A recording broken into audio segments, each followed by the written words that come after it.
Universidad.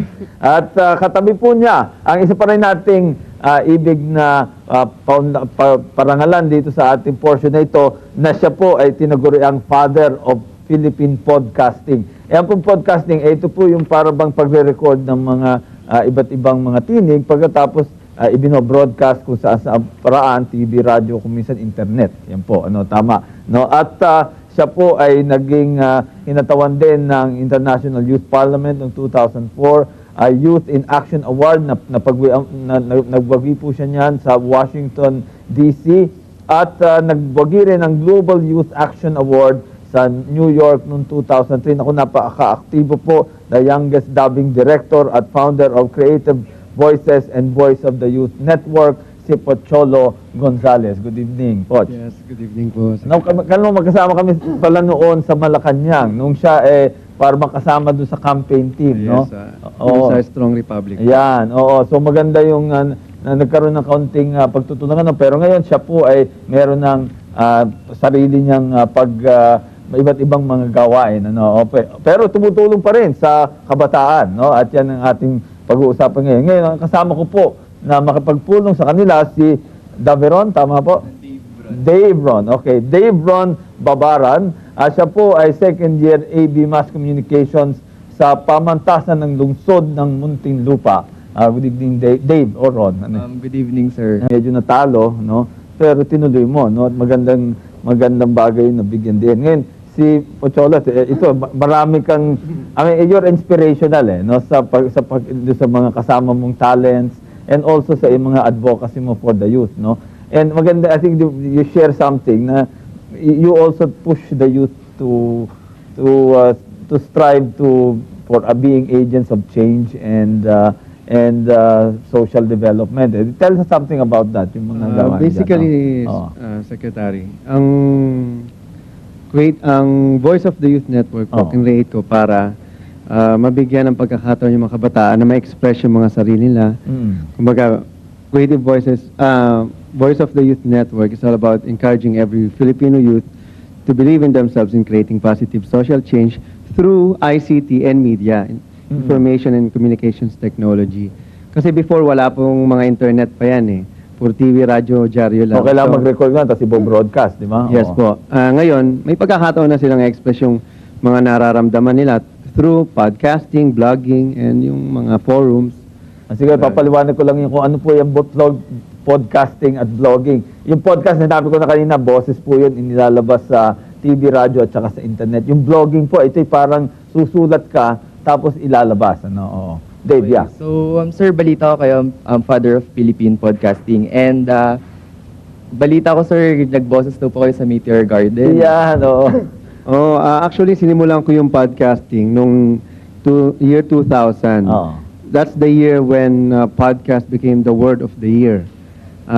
Nung pong last election, nung senatorial election, lahat po ng tumakbong senador, pinadcast ko. Di ba? Subukan mo nga, isang gimmick dyan, whichever word, voice, o sample. Bali po yung podcast, nirecord ko po sila. Oo nga, oo. Kasama ko po. And then, yung naman sa pagboboses, ayun, nagsimula ako bilang voice artist when I was 16.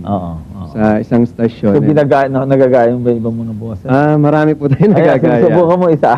Sige, isa lang po bang wala ilan. Yan, ginagaya ko po sila dating Pangulong FBR. Sige. Pabatiin ka. First of all, I just want to congratulate ang say ng kabataan. Napamabuhay kayo para sa Philippines 2000. Yeah. Galing-galing mo nga, Sekretary. Mabuhay ka. O naman si Paringap. Alam mo, masasabi ko lang, congratulations sa ang say ng kabataan. Ang masasabi ko lang, hirap. Sino ka ba? Dasan ka ba? Walang ano man, hirap. Nasa tunay na samahan. Iba na may pinagsamahan. Alay, napakaganda naman ito. Ito ang say ng kabataan. Pasok, labas ako. Hoy, ang say ng kabataan. Number 1 yan. Yun, so iba-iba pong boses. Si FBR, Erap, si Mark Logan, Mike Enriquez, FPG. Ay, nako, delikado itong makasama sa dilim, Hindi mo alam mo, 5 yung kausap mo, Ayan po yung sample. And then yung hinihingi mong sample sa Meteor Garden. Sa Meteor Garden.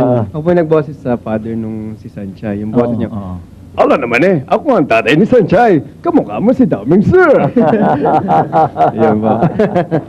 Siguro marami po kayong mga nanonood nun. Pero siguro, ang tinatanong siguro marami natin kabataan, paano ba napapasok sa ganitong field? At saka ano ang kailangan para talaga maging successful ang isang kabataan? Sabi nga namin, mas mahirap po maging voice artist kaysa maging doktor, abogado, o engineer. Kasi we're just 500 all over the Philippines. Oo. Ganun lang kakonti. Pero kumpara sa mga doktor, mas marami sila. Pero ito, naniniwala po ako, dedikasyon lang at paniniwala sa sarili na, sige, kung kaya mo, gawin mo. And yun nga po, kaya kung kinreate din yung Creative Voices, para mabigyan ng pagkakataon yung mga taong gustong maging voice artist. Kasi nga tinatawag ang mga voice artists na we are the #1 salesperson of a product. Kung wala yung boses, wala naman kayo mapapakinggan tuwing umagang commercial. Hindi kayo bibili ng produkto kasi wala nagsasabi sa inyo. Okay. Well, tabi tayo magtatapos na lang. So I'd like to give a last word to you, Steph.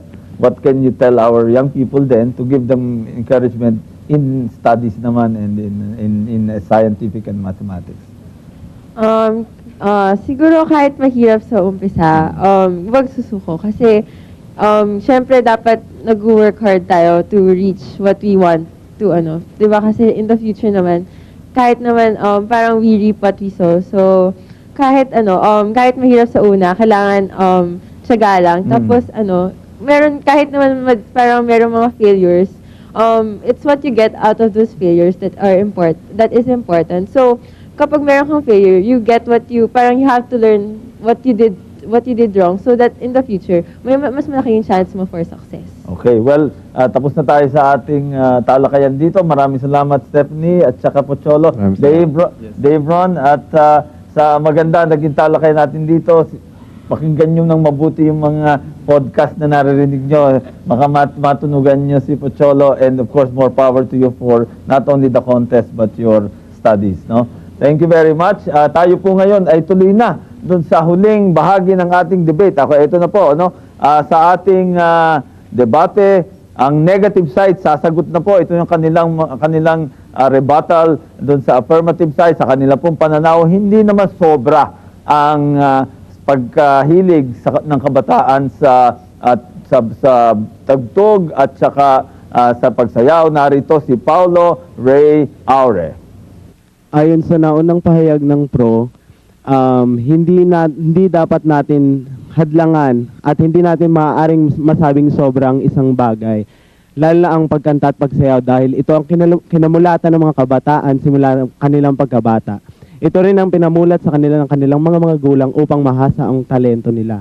Maaari din itong magdagdag sa kanilang kalusugan at maaari ding isa sa mga pinagkukunan ng kanilang income gaya na lang ng ibang mga singer at mga dancer. Kaya dapat hindi natin tutulan o dapat hindi natin masasabing sobra dahil ito ay makakatulong sa atin.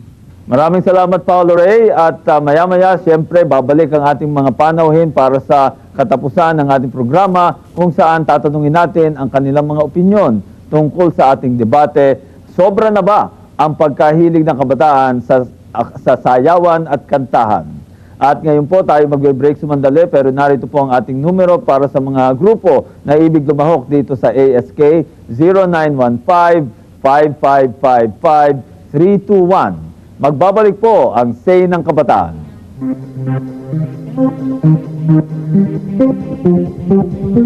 Parami ng parami ang bilib sa GSIS e-card.